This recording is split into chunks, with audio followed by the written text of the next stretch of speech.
নমস্কার, আমি রাজ। আপনারা দেখছেন খবর 24 ঘন্টা। ইডির কাজে বাধা দেওয়া হলো কেন? অপদার্থ মুখ্যমন্ত্রী জবাব দাও। এই জবাব তোমায় দিতেই হবে। এই জবাব তোমায় দিতেই হবে।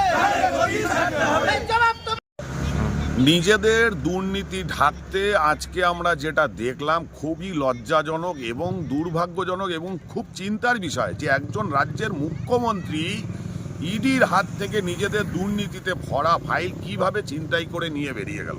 সুতরাং আমরা মনে করি এই রাজ্যের যে সরকার চলছে এই সরকার দ্বারা পশ্চিমবাংলায় কোনো রকম নিরপেক্ষ তদন্ত হতে পারে না।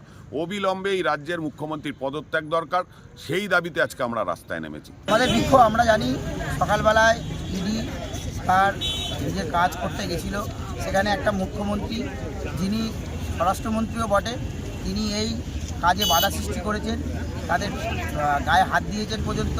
এবং সেখান থেকে আমরা দেখেছি যে হার্ড ডিস্ক, ফোন, কিছু নথিপত্র তিনি নিয়ে গেছেন। এর বিরুদ্ধে আমাদের লড়াই, এটা আজ প্রথম নয় মমতা ব্যানার্জি এই করছে। যখনই কোনো অপরাধ হয়, আমরা আগে দেখেছি পুলিশকে কালীঘাটের থানার ভিতরে বেঞ্চের তলায় লুকিয়ে যেত। তো মমতা ব্যানার্জির সরকারের এটাই কাজ, মমতা ব্যানার্জিরও এটাই কাজ যে অপরাধ করবে তাকে, যাতে সে যদি তৃণমূলী হয় তাকে যেভাবে পারবে সে আটকানোর চেষ্টা করবে, সে যেন কোনো রকমভাবে গ্রেপ্তার না করে।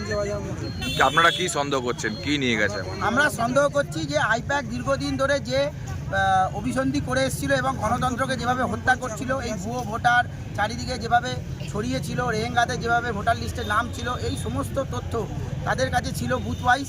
সেই তথ্যগুলো মমতা ব্যানার্জি দেখছে ইডির হাতে চলে গেলে আগামী যে এসআইআরের কর্মকাণ্ডেতে এই এখন কোটি কোটি লোকের নাম বাদ যাচ্ছে, এটা